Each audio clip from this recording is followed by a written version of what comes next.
வணக்கம் நண்பர்களே. இந்தியாவில் எடுத்துக்கிட்டோம் அப்படின்னா இந்த மைக்ரோ எஸ்யூவி கார் செக்மெண்ட்னு எடுத்துக்கிறப்ப அதில் டாடா பஞ்ச் கார் தான் தொடர்ந்து முன்னிலையில் இருந்துகிட்ருக்கு.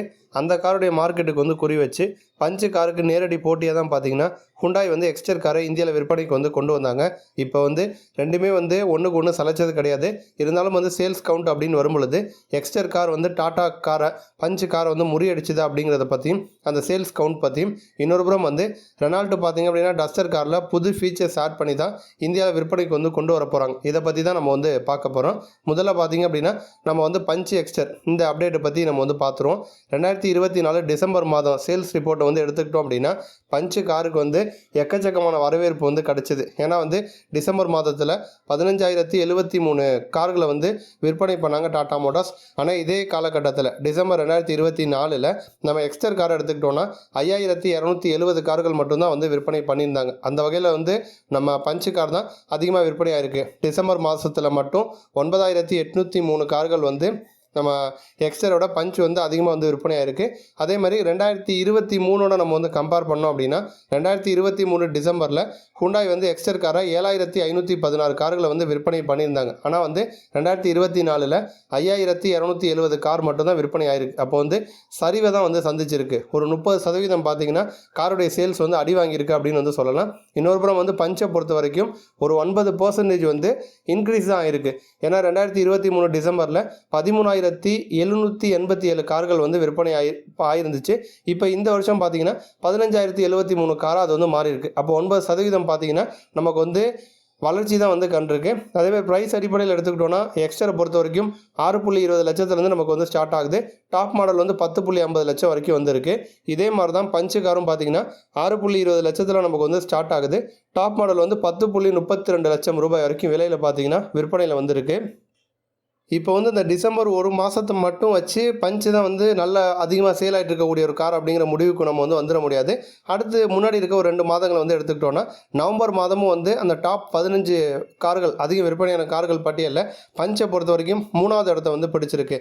நவம்பர் 2024லையுமே 15,435 கார்களை விற்பனை பண்ணியிருந்தாங்க. பட் அந்த டாப் 15 பட்டியலில் பார்த்திங்கன்னா நம்ம ஹுண்டாயோட எக்ஸ்டர் கார் இடம் பிடிக்கலை. இப்போ இதையே நம்ம நவம்பர் 2023 கம்பேர் பண்ணும்போது பஞ்சு பார்த்திங்கன்னா 14,383 கார்கள் மட்டும்தான் விற்பனையாக இருந்துச்சு. அப்போ நவம்பர் மாதமே பஞ்சு இப்போ 2023 கம்பேர் பண்ணும்போது 24 அதிகமாக தான் விற்பனை ஆயிருக்கு. இதே மாதிரி அக்டோபர் மாதத்தை நம்ம எடுத்துக்கிட்டோன்னா அக்டோபரில் பஞ்சு கார் கொஞ்சம் அடி வாங்கியிருக்கு. ஏன்னா நவம்பரில் பார்த்தீங்கன்னா நமக்கு 3வது இடத்துல இருந்துச்சு, டிசம்பரில் முதல் இடம். பட் அக்டோபரில் எடுத்துக்கிட்டோன்னா 7வது இடம் தான் பஞ்சு கார் பிடிச்சிருந்துச்சு. ஆனாலுமே 2023 கம்பேர் பண்ணும்போது ஓரளவுக்கு இன்க்ரீஸ் ஆயிருந்துச்சு சேல். ஏன்னா 15,740 கார்கள் விற்பனை பண்ணியிருக்காங்க அக்டோபர் 2024. அக்டோபர் 2023 15,317 கார்கள் மட்டும்தான் விற்பனை பண்ணியிருந்தாங்க. அப்போ ஓரளவுக்கு பார்த்தீங்கன்னா சேல்ஸ் இன்க்ரீஸ் ஆயிருக்கு. இந்த மாதத்துலையுமே கூட பார்த்தீங்கன்னா எக்ஸ்டர் கார் அந்த டாப் 15க்குள்ளே இடம் பிடிக்கல. எக்ஸ்டரை பொறுத்த வரைக்கும் ஹுண்டாய்க்கு ஓரளவுக்கு அது வெற்றி அடைஞ்ச ஒரு கார் அப்படின்னு சொல்லலாம். ஏன்னா இப்போ ரீசெண்டாக டாடா கார்கள் எல்லாத்தையும் நம்ம எடுத்தோம்னா நெக்ஸானில் ஆரம்பித்து தொடர்ந்து எல்லா கார்லையுமே பில்டு குவாலிட்டி நல்லா கொடுக்குறாங்க, சேஃப்டி நல்லா கொடுக்குறாங்க. எல்லா காருமே 5 ஸ்டார் ரேட்டிங் வாங்குது. டிசைன் வைஸும் அல்டிமேட்டாக கொடுக்குறாங்க. டாப் ஃபீச்சர்ஸ்லாம் நமக்கு ஆட் பண்ணுறாங்க. அதனால் டாடா காருடைய சேல் கடந்த சில வருஷங்களாகவே டாப்பில் போயிட்டுருக்கு. அந்த மாதிரி டாப்பில் இருக்கக்கூடிய ஒரு கார் தான் பஞ்சு. அந்த காருக்கு நேரடி போட்டியாக எக்ஸ்டர் கொண்டு வந்தாங்க. எக்ஸ்டர் பஞ்சு காரை விட பீட் பண்ணலை, பஞ்சு அளவுக்கு சேல் ஆகலை அப்படின்னாலுமே ஒரு டீசெண்டான சேல்ஸை தொடர்ந்து எக்ஸ்டர் கார் கொடுத்துட்டு தான் இருக்குது. இப்போ 2024 டிசம்பரில் 5,270 கார்கள் எக்ஸ்டர் விற்பனையாக இருந்துச்சு. நவம்பர் மாதம் எடுத்துக்கிட்டோன்னா 5,747 கார்கள் விற்பனையாக இருந்துச்சு. அக்டோபர் மாதம் எடுத்துக்கிட்டோன்னா 7,127 கார்கள் விற்பனையாக இருக்குது. அப்போ பஞ்சை பொறுத்த வரைக்கும் லாஸ்ட்டு ஒரு 6 மாதமாகவே ஒரு 15,000 அந்த ரேஞ்சில் ஆவரேஜாக சேல் ஆகிட்டுருக்கு.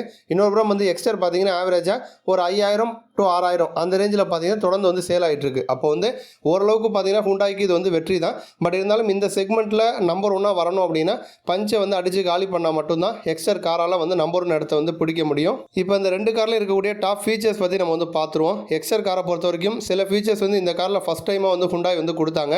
ஃப்ரண்ட்டில் பார்த்தீங்கன்னா நமக்கு டேஷ் கேம் கொடுத்தாங்க, சன்ரூஃப் வசதி கொடுத்தாங்க.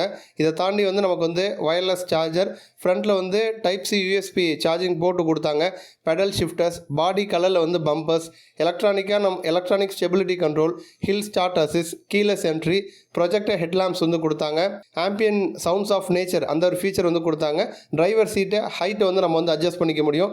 4 ஸ்பீக்கர்ஸு, மேனுவல் ஏசி, ரியர்லையும் நமக்கு வந்து AC vents, Android Auto, Apple CarPlay வசதி வந்து கொடுத்தாங்க. எலக்ட்ரிக்கலாக அட்ஜஸ்ட் பண்ணிக்கிற மாதிரி விங் மிரர்ஸ் வந்து கொடுத்தாங்க. ஃப்ரண்ட்டில் பார்த்தீங்கன்னா பவர் விண்டோஸு, அதேமாதிரி ஐசோஃபிக்ஸ் சீட் மவுண்ட் வந்து கொடுத்தாங்க.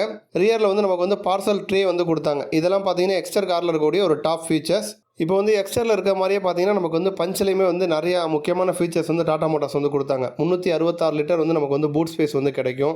அதே மாதிரி நம்ம ஹைட் அட்ஜஸ்ட் பண்ணிக்கிற மாதிரி வந்து டிரைவர் சீட் கொடுத்தாங்க. Automatic climate control, auto fold, ORVM, ரியரில் வந்து ஆம்ரெஸ்ட்டு, அதேமாதிரி leather steering wheel, gear knob, 25 utility space வந்து பஞ்சு காரில் நமக்கு வந்து இருக்கும். ஸ்டேரிங் மவுண்டட் கண்ட்ரோல் வசதி வந்து கொடுத்தாங்க. வாய்ஸ் அசிஸ்டட் சன்ரூஃப் வசதி வந்து கொடுத்தாங்க. டில்ட் ஸ்டேரிங் வந்து கொடுத்தாங்க. இது எல்லாத்தையும் தாண்டி வந்து இன்ஜின் வைஸ் அப்படின்னு நம்ம வந்து பார்த்தோம்னா 2 கார்கள்லையுமே நமக்கு வந்து பஞ்சு மற்றும் எக்ஸ்டர் ரெண்டுலேயுமே வந்து 1.2 லிட்டர் இன்ஜின் தான். பவர் அடிப்படையில் கிட்டத்தட்ட சேம் தான். கொஞ்சம் வந்து பஞ்சு கார் வந்து அதிகமாக வந்து ப்ரொடியூஸ் பண்ணும். இதை தாண்டி ஒரு விஷயத்தில் வந்து டாட்டா வந்து டாப்பில் வந்து வருவாங்க. என்னென்னா சேஃப்டி அப்படின்னு வரும்பொழுது பஞ்சை பொறுத்த வரைக்கும் 5 ஸ்டார் ரேட்டிங் வந்து வாங்குச்சு. பட் எக்ஸ்டரை இன்னும் அவங்க வந்து கிராஷ் டெஸ்ட்டுக்கு வந்து உட்படுத்தலை. பட் எக்ஸ்டர் பொறுத்த வரைக்கும் வந்து நமக்கு ஆல்ரெடி ஹுண்டாயில் விற்பனையில் இருக்கக்கூடிய i10 நியாஸ் காரை வந்து பேஸ் பண்ணி அதே பிளாட்ஃபார்மில் தான் வந்து டெவலப் பண்ணியிருக்கதா வந்து சொன்னாங்க. கிராண்ட் i10 நியோஸை பொறுத்த வரைக்கும் வந்து நமக்கு வந்து 2 ஸ்டார் ரேட்டிங் தான் வந்து வாங்கியிருக்கு. மேபி வந்து எக்ஸ்டர் வந்து 2, 3 அந்த மாதிரி ரேட்டிங் வந்து வாங்கலாம். அப்போ வந்து அந்த கிராஷ் டெஸ்ட் ரேட்டிங்கில் பஞ்ச் வந்து டாப்பில் வருது. இப்போ அடுத்து வந்து நம்ம அடுத்த அப்டேட் வந்து ரெனால்ட் டஸ்டர் காரை பற்றி. டஸ்டர் காரை திரும்ப பார்த்தீங்கன்னா ரெனால்ட் நிறுவனம் இந்தியாவில் வந்து ரீஎன்ட்ரி வந்து கொடுக்குறாங்க.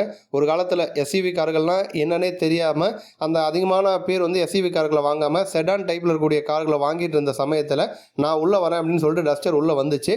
ஸோ இந்தியாவிலே வந்து ரொம்ப ஒரு ஹிட் அடித்த ஒரு எஸ்யூவி கார் அப்படின்னு சொல்லலாம். ஆனால் அதுக்கப்புறம் வந்து மார்க்கெட்டில் போட்டி அதிகமானுச்சு. டஸ்டரில் பெரிய அப்டேட் வந்து ரெனால்ட் வந்து கொடுக்கல. பட் காம்படிட்டிவ் நிறுவனங்கள் எல்லாருமே வந்து எஸ்யூவி ரகத்தில் கார்களை தொடர்ந்து விற்பனை கொண்டு வந்தாங்க. அதனாலே பார்த்தீங்கன்னா டஸ்டருடைய சேல்ஸ் வந்து அடி வாங்குச்சு. அதுக்கப்புறம் டஸ்டர் வந்து பெருசாக வந்து டெவலப் பண்ணாமல் அப்படியே டிஸ்கண்டினியூ வந்து பண்ணிட்டாங்க. இப்போ வந்து ரெனால்ட்டில் வந்து நமக்கு குவிட் இருக்குது, கைகர் இருக்குது. அந்த லைனப்பில் டஸ்டரையும் தொடர்ந்து அப்டேட் கொடுத்து ஃபேஸ் லிஃப்ட் மாடலை கொண்டு வந்து விற்பனையில் வச்சுருந்தாங்க அப்படின்னா இன்றைக்கி வந்து ஒரு கிரெட்டா அளவுக்கு வந்து டஸ்டர் வந்து கண்டிப்பாக ஹிட் அடிச்சிருந்துருக்கலாம். பட் வந்து ரெனால்ட் வந்து அதை வந்து பண்ணலை. இப்போ திரும்பி பார்த்தீங்க அப்படின்னா டிசைனை வந்து மாற்றி இன்னும் கொஞ்சம் நமக்கு வந்து ஸ்பேஸ் அதிகப்படுத்தி ஒரு கிரெட்டாவுக்குலாம் வந்து பயங்கரமான ஒரு போட்டி கொடுக்குற மாதிரி திரும்ப டஸ்டர் வந்து கொண்டு வர போகிறாங்க. இதில் புதுசாக சில ஃபீச்சர்ஸ் வந்து ஆட் பண்ணுறதா வந்து சொல்கிறாங்க. நமக்கு வந்து மைல்டு ஹைப்ரிட் பவர் ட்ரெயின் வந்து கொடுக்க போகிறதா வந்து சொல்கிறாங்க. 4x4 அந்த ஒரு ஆப்ஷன் வந்து இருக்குங்கிற மாதிரி வந்து சொல்கிறாங்க. அதேமாதிரி ஹைப்ரிட் இன்ஜினோட சேர்த்து நமக்கு பெட்ரோல் எல்பிஜி அந்த ஒரு டெக்கையும் வந்து இப்போ வந்து டெஸ்ட் பண்ணிட்டு இருக்காங்களா. பட் இது வந்து எடுத்தோன்னே நமக்கு வந்து பெட்ரோல் எல்பிஜி டெக் வந்து விற்பனைக்கு வந்துடாது. அது லேட்டராக வந்து விற்பனைக்கு வருங்கிற மாதிரி சொல்லியிருக்காங்க. எடுத்தோன்னே நமக்கு வந்து ஹைப்ரிட் இன்ஜினோட பார்த்தீங்கன்னா இந்த கார் வந்து விற்பனைக்கு வரும்னு சொல்லியிருக்காங்க. இன்ஜின் ஆப்ஷன் அப்படின்னு பார்த்தோம்னா 3 விதமான பவர் ட்ரெயின் வந்து கொடுக்குறாங்களா. 1.0 லிட்டர் 3 சிலிண்டர் இன்ஜின் வந்து இருக்குது. அந்த இன்ஜினோட பவர் வந்து 100 ஹார்ஸ் பவர் வந்து ப்ரொடியூஸ் பண்ணும். அடுத்து 1.2 லிட்டர் மைல்டு ஹைப்ரிட் இன்ஜின் வந்து கொடுக்குறாங்க. இந்த இன்ஜின் பார்த்தீங்கன்னா 130 ஹார்ஸ் பவர் வந்து ப்ரொடியூஸ் பண்ணும். அடுத்து ஃபைனலாக பார்த்தீங்கன்னா 1.6 லிட்டர் பெட்ரோல் ஹைப்ரிட் இன்ஜின் வந்து கொடுக்குறாங்க. இந்த இன்ஜின் வந்து 140 ஹார்ஸ் பவர் வந்து ப்ரொடியூஸ் பண்ணும். அப்போ வந்து ஹைப்ரிட் இன்ஜின் 4x4 அதேமாதிரி பெட்ரோல் எல்பிஜி பவர் ட்ரெயின் இந்த மாதிரி வந்து நியூ ஃபீச்சர்ஸோடு பார்த்தீங்கன்னா டஸ்டர் கார் இந்தியாவில் திரும்ப ரீஎன்ட்ரி வந்து கொடுக்க போகுது. நன்றி.